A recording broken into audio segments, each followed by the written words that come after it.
जय श्री कृष्णा। राधे राधे फ्रेंड्स, कैसे हैं आप सब। मेरे लड्डू गोपाल चैनल में आप सबका स्वागत है फ्रेंड्स। आज मैं आप सबके साथ शेयर करूंगी अगहन मार्ग शीर्ष गुरुवार की पूजा विधि में आप सबके साथ शेयर करने वाली हूं फ्रेंड्स। अगहन मार्ग शीर्ष गुरुवार के दिन लक्ष्मी माता की पूजा की जाती है। पूरे अगहन महीना लक्ष्मी माता को समर्पित होता है फ्रेंड्स। तो सबसे पहले देखिए, गुरुवार के दिन जो है ना, स्नान आदि करके स्वच्छ वस्त्र पहन लीजिएगा और जहाँ जिस जगह पर पूजा कीजिएगा वहाँ पूजा की चौकी लगा लीजिएगा। अच्छे से साफ सफाई करके पूजा की चौकी लगा लीजिएगा और अक्षत का आसन देकर लक्ष्मी नारायण जी की तस्वीर हो, लक्ष्मी माता और नारायण विष्णु भगवान जी की तस्वीर हो तो विराजित कर लीजिएगा और लक्ष्मी माता को विराजित कर लीजिएगा। देखिए, अगर साथ में हो तो साथ में भी आप तस्वीर में रखकर पूजा कर सकते हैं, या फिर अलग अलग भी तस्वीर या फोटो हो या मूर्ति हो तो आप विराजित करके पूजा कर सकते हैं फ्रेंड्स। अक्षत का आसन देकर गणेश जी को विराजित कर लीजिएगा, इसलिए कि कोई भी पूजा हो तो सर्वप्रथम गणेश जी की पूजा की जाती है, इसलिए गणेश जी को विराजित कर लीजिएगा पूजा करने के लिए। उसके बाद देखिए, चावल से हम अष्टदल कमल बना लेंगे, कलश स्थापन करेंगे। गुरुवार की पूजा जो होती है ना, अगहन मार्गशीर्ष में गुरुवार की पूजा जो की जाती है उसमें कलश स्थापन करके पूजा करने से बहुत ही अच्छा होता है फ्रेंड्स। इसलिए कि कलश स्थापन जो करते हैं ना, कलश के रूप में हम लक्ष्मी माता की पूजा करते हैं अगहन मार्गशीर्ष माह में फ्रेंड्स। तो कलश स्थापन जरूर कीजिएगा। कलश में देखिए, कलश आप जो है ना मिट्टी का भी ले सकते हैं, किसी भी धातु से बना हुआ कलश आप ले सकते हैं।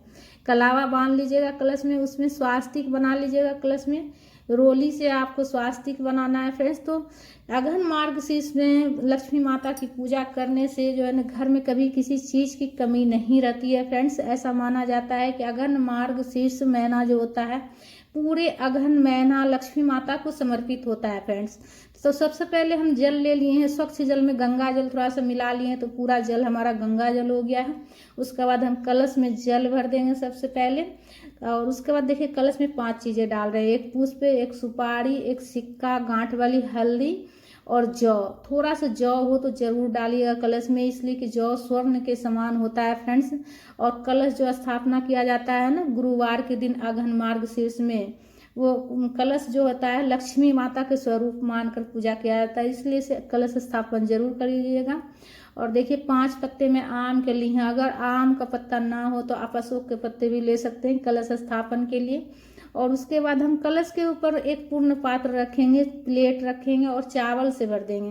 देखिए, आप चावल भी भर सकते हैं प्लेट में, या फिर आप गेहूं भी रख सकते हैं, जौ भी रख सकते हैं, ठीक है। तो देखिए, जौ और गेहूं अगर नहीं हो तो चावल तो देखिए सभी के घर में रहता है, कच्चा चावल जो होता है सफ़ेद वाली चावल, वो चावल जो है ना पूजा में प्रयोग किया जाता है। तो उस चावल से आप जो है ना प्लेट में अच्छे से भर कर रख लीजिएगा पूर्ण पात्र। ऐसा माना जाता है कि पूर्ण पात्र अगर हम पूरा भर कर रखते हैं तो हमारे घर में कभी किसी चीज़ की कमी नहीं रहती है। उसके बाद नारियल ले लीजिएगा। नारियल में देखिए आप कलावा भी लपेट सकते हैं, चुनरी भी लपेट सकते हैं, और नारियल का मुख अपने तरफ रखिएगा, ठीक है। और नारियल को कलश के ऊपर रख लीजिएगा, पूर्ण पात्र के ऊपर। श्री कलश की स्थापना इस प्रकार से कर लेंगे फ्रेंड्स। सबसे पहले हम पूजा में दीपक प्रज्वलित कर लेंगे। दीपक देखिए, अगर हो सके अगर घी हो तो घी से कर लीजिएगा, ठीक है। लक्ष्मी माता की पूजा विशेष रूप से जो है घी का दीपक प्रज्वलित करके किया जाता है। अगर नहीं हो तो देखिए इस स्थिति में आप जो है ना तिल के तेल से भी आप दीपक प्रज्वलित कर सकते हैं, इसलिए कि माता तो अपने बच्चे को भाव देखती है, किस भाव से हम उनकी पूजा आराधना करते हैं। बस जो भी कीजिए प्रेम भाव से कीजिएगा। सबसे पहले जल के छींटे देकर भाव स्नान करा लीजिएगा, उसके बाद सभी भगवान जी को भाव स्नान करा लीजिएगा, लक्ष्मी माता को, गणेश जी को और विष्णु भगवान जी को। उसके बाद देखिए वस्त्र के स्वरूप में कलावा समर्पित कर लेंगे हम गणेश जी को, विष्णु भगवान जी को, और लक्ष्मी माता को भी वस्त्र के स्वरूप में आप कलावा समर्पित कर लीजिएगा, चुनरी समर्पित कर लीजिएगा। तो मैं पहले ही माता का श्रृंगार करके ही विराजित की हूँ, मूर्ति विराजित की हूँ माता का, तो पहले से ही मैं श्रृंगार कर दी हूँ चुनरी वगैरह पहना कर। अब कलावा हम समर्पित कर लिए हैं। उसके बाद देखिए रोली से हम तिलक कर लेंगे गणेश जी को, और दीपक का भी पूजा कर लीजिएगा। दीपक में भी आप जो है ना तिलक कर लीजिएगा, रोली से तिलक कर लीजिएगा फ्रेंड्स।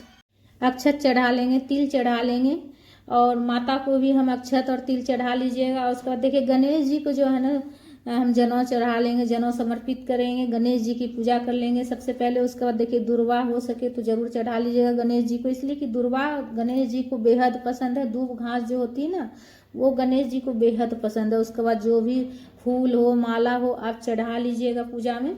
विष्णु भगवान जी को और गणेश जी को। और देखिए लक्ष्मी माता को अगर हो सके तो गुलाब का फूल और कमल का फूल, इन दोनों फूल में से आपके पास जो भी अवेलेबल हो चढ़ा लीजिएगा। अगर नहीं हो तो देखिए आप कोई भी कलर का फूल माला चढ़ा सकते हैं, लेकिन लक्ष्मी माता को जो है ना गुलाब का फूल और कमल का फूल बेहद पसंद है, तो अगर हो सके तो आप चढ़ा लीजिएगा। और देखिए इत्र हो तो इत्र भी आप जरूर चढ़ा लीजिएगा, लगा लीजिएगा, माता को चुनरी में लगा दीजिएगा, गणेश जी को और सभी भगवान जी को लगा दीजिएगा। और लक्ष्मी माता को देखिए सुहाग की सामग्री चढ़ा लीजिएगा। सुहाग की सामग्री में आप एक चुनरी, चूड़ी, सिंदूर, बिंदी, ये सारी चीज़ चढ़ा लीजिएगा, अलता, महावर और सारा चीज़, मेहंदी सब चढ़ा लीजिएगा। देखिए अघन मार्गशीर्ष महीने में जो है ना लक्ष्मी माता की चरण की पूजा की जाती है। तो देखिए चरण आप जो है ना रोली से भी आप किसी प्लेट में भी बना सकते हैं या फर्श पर भी बनाकर आप पूजा कर सकते हैं, या फिर मार्केट से जो मतलब इस प्रकार का जो चरण आता है रेडीमेड, वो भी आप रख कर पूजा कर सकते हैं, या फिर किसी धातु से बना हुआ हो तो उसका भी आप पूजा कर सकते हैं, चरण का पूजा कर सकते हैं। फ्रेंड्स लक्ष्मी माता की चरण की पूजा जो है विशेष रूप से की जाती है। आप जल के छींटे देकर और पुष्प समर्पित कर लीजिएगा और रोली से तिलक कर लीजिएगा, चरण का पूजा कर लीजिएगा। उसके बाद जल का भोग लगा लीजिएगा। उसके बाद देखिए आप सबसे पहले देखिए आप लक्ष्मी माता को भोग क्या चीज़ का मतलब आपको लगाना, सबसे बेहद मतलब आपको इम्पोर्टेंट बात बता रही हूँ मैं फ्रेंड्स। शहद का भोग जो है ना लक्ष्मी माता को बेहद पसंद है, शहद का भोग। और घर में सुख समृद्धि के लिए शहद का भोग जरूर लगाइएगा फ्रेंड्स। और बतासा हो तो बतासा का भोग लगा लीजिएगा, गुड़ शक्कर का भोग लगा लीजिएगा। गुड़ शक्कर गणेश जी को भी पसंद है और विष्णु भगवान जी को भी पसंद है, और बतासा लक्ष्मी माता को बेहद पसंद है। और शहद का भोग जरूर लगाइएगा फ्रेंड्स, ठीक है। शहद का भोग लगाने से घर में सुख समृद्धि बनी रहती है, कभी भी मतलब लक्ष्मी की कमी नहीं रहती है, धन धान्य की कभी कमी नहीं रहती है। सीजन का जो भी फल हो उसका भोग आप लगा सकते हैं। पूजा में कुछ दक्षिणा रख लीजिएगा, लक्ष्मी माता को सिंदूर भी लगा लीजिएगा। और देखिए पूजा में आप स्वर्ण आभूषण भी चढ़ा सकते हैं, या फिर आप जो है ना जौ जरूर चढ़ा लीजिएगा पूजा में, इसलिए कि जौ जो है स्वर्ण के समान होता है। अगर आप सोने चांदी का आभूषण नहीं चढ़ाते हैं तो आप जो है ना जौ जरूर चढ़ाइएगा फ्रेंड्स।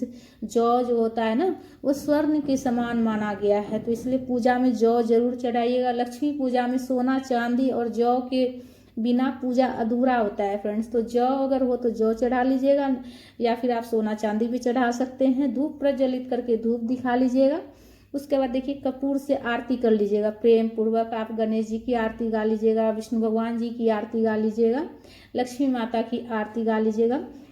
आरती गाते हुए प्रेम पूर्वक आप आरती कर लीजिएगा फ्रेंड्स। तो इस तरह से जो है ना पूजा संपन्न होता है। सीधे हाथ में जल लेकर आचमनी कर लीजिएगा। आचमनी करने के बाद पूजा संपन्न होता है फ्रेंड्स।